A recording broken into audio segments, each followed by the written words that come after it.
Happy Friday, freaks. So, sun finally came out. It is September 9th, 2016. I'm not good at math. 18 days from my birthday. So, go break into your dad's liquor cabinet and bring Grandpa out a shot to stick in this barn if you would. Have one of your delinquent buddies run down to the Quickie Mart and grab me a Black and Mild. Wine-flavored wood tip. Remember that, kids. Don't do drugs or drink. Or smoke Black and Milds. Today I want to talk about control. Yesterday, after the video posted, actually, what was weird about yesterday, I posted that video about negativity and patience and perseverance, and before that thing even got uploaded, I was being bombarded with the negative, which it was completely coincidental, but still strange. So today I want to talk about control because it took a lot of control to not voice back negativity, I want to say. But it also takes a lot of control. You have to have control over everything you do. Alcohol, you have to have control over it. You don't want to consume a bunch of alcohol or you make stupid decisions and stupid mistakes, and you have to go back and watch the other videos in order to find out some of those things, and keep watching the videos to come because I'm going to discuss a lot more. But control over your life, your world, and the things around you, and the control of your thoughts, your emotions. Control is very important, just like all the other things that I'll talk about. Each one of them is important in its own aspect. And having the control to, having control over your thoughts and your feelings, that's a huge part of being a human, being part of this civilization. If nobody had control or self-control, we'd all be running around like barbarians. I'd almost say part of our country is running around like barbarians, but what are you gonna do? So having control over the way you feel, the emotions that you have, is very, very important. Very important. I used to not have control. I would go off at the drop of a dime, and not violently go off. Just I didn't put up with anybody's shit. If people are stupid, they're stupid. You can't argue with a stupid person. It's a lost argument.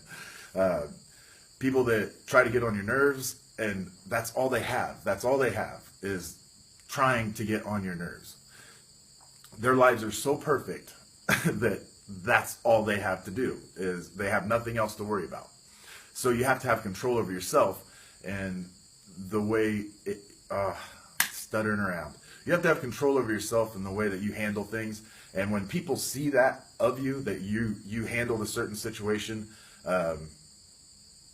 under control, first you're going to gain the respect of those people that witness that. Because if you go off the handle or you do something stupid, I've done it, you're going to have consequences from that. Again, the butterfly effect. You never know who's watching or who will see that and is going to, later on down the road, be someone you run into that you may work with or have an association with that will remember that day forever. So, quick story, high school. Whew, damn high school. So, our team had gotten to the state playoffs. I think it's the first time in Greenville's history, and I'm pretty sure they haven't done it since. So, anyhow, we had those games coming up, and I remember this picture actually kind of sparks it. I was standing with a buddy of mine at his locker, and I got to back up just a hair. So I was in this shop class doing automotive stuff. Guidance counselor sucked. Did not guide me the right way at all. So I was in this automotive class, and we were hellions, man. We were absolute hellions in this class. One time we shoved all the, we had a substitute teacher. We took the entire class and put them in this closet where she had left, got called down to the office. We all got up, picked the lock to the closet, and every one of us hid in that room so that when she came back, the room was empty. And we could hear her and the principal and the other shop teacher trying to find us, and then finally they opened the door, and we didn't get any trouble, but it was still funny as all get out. So back to my point. There was a kid in that class, and he had no control, none whatsoever. And so as being teenage boys and hellions, we picked on him pretty religiously. And mostly one guy, the littler guy, picked on this bigger guy constantly just to get him blazing hot, and he would go off, just go off, and it was a sight to see. So somehow, I don't remember exactly how, but I had gotten tied up into that whole little picking on that guy scenario, and at the same time was playing football, and we were going to the playoffs, and there was a game that we were going to go to. And if you don't know, if you're on a football team or any kind of athletics or of any sorts, hell, just being in school, if you get into kind of fights or something like that, you jeopardize getting suspended or not being able to play, things of that nature. And what had happened is we were in the main building, the main school part, and standing near some lockers, and again, had that game coming up, and this guy had come up from behind and smacked my head, grabbed my head and smacked it off the locker. And I wanted so bad to beat his ass. But knowing that I had the game coming up and I wanted to play in that game, and then a couple of buddies that were yelling like, don't hit him, don't hit him. And I just backed up and kept backing up down the hallway. And this guy was coming like a raging bull, charging towards me. And finally, one of our coaches, this DB coach, he had come out and snatched the raging bull up and took him down to the office. And I remember everybody's response to that. That was like, it was a major point, a major memory for me. And seeing that the response that everybody had was that I didn't do anything to that guy, that was the smartest thing I could have done. Even though I wanted to, I didn't. And because of that, having that control and being able to back away from him, and a lot of times you're going to feel like, man, I felt like a pussy. And I didn't really feel like anything. I just wanted to get away from him so that I could play in that game. I had a goal to achieve, and he didn't. He had nothing to lose. So having that control and being able to back up taught me that everybody's seen me in a different light. They seen that I backed away, and it was a good thing. It was a good thing that I backed off, and I'm stuttering again. Having that control and backing off was a good decision in the minds of the people around me. Because if we would have ended up fighting in that hallway, it would have just been two dipshits fighting in the hallway again, which happened quite often at Greenville. So I want to wrap it up with these little lessons, these little memories that I have of a lot of things. I am trying to get to these videos for you guys, so that when you do see these things, whenever, 20, 30, 40, 50, hopefully the internet still exists. Hopefully you still have the technology to turn these damn things on and watch them. But if not, somebody out there today is going to learn something. And having control over, I talked to a person last night, his portion controls, which was awesome, especially after the negative response yesterday. Having somebody come up and say like, man, your videos really do help me. And I don't care if it's 30 people watching or 100 people, or some of the one video got like 200 and some, and that's fine. It is what it is. I'm not doing this for any other reason than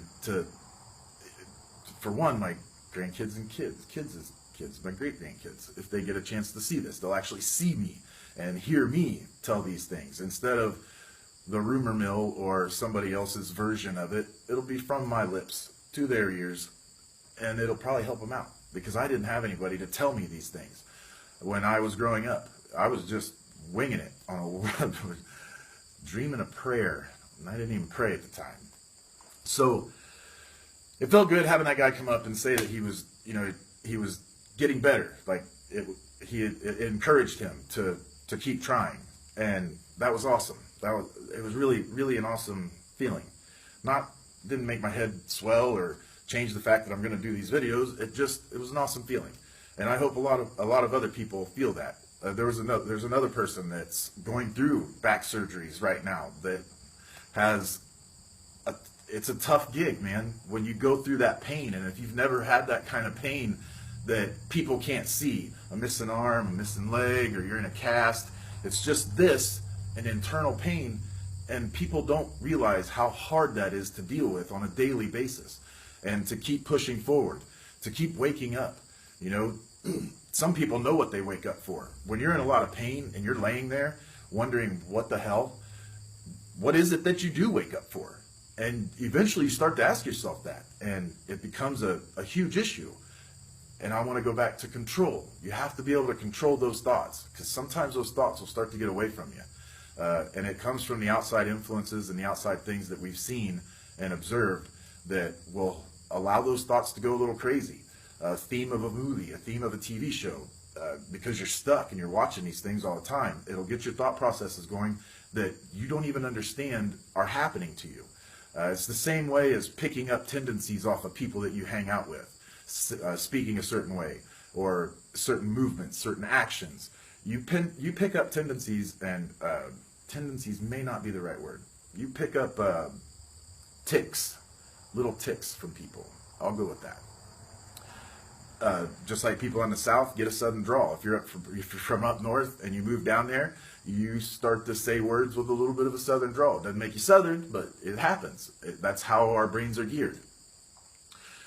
I'm getting off track. So having control over your thoughts, over your emotions, over your feelings, and then also taking the time to realize that, to put that all in perspective, and make the right decisions, make the right thoughts, make the right choices.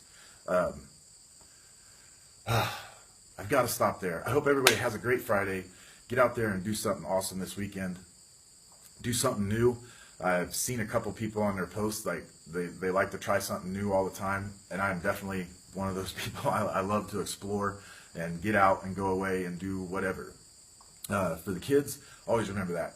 Man, get out. Go do something. Get up off the couch and go do something. Doesn't matter what it is. Go stare at a freaking plant for an hour and see if it moves or wiggles. Watch butterflies. Doesn't matter. You'll learn something more than you will watching that dummy box. Turn the dummy box off. Go outside. Talk to people. Even if it's the cashier. Start up a conversation. Doesn't matter. So, on that note, everybody have an awesome Friday. Safe weekends. Safe travels. And I will probably be back on Monday. Unless somebody doesn't want me to make videos anymore. Tough shit. See ya.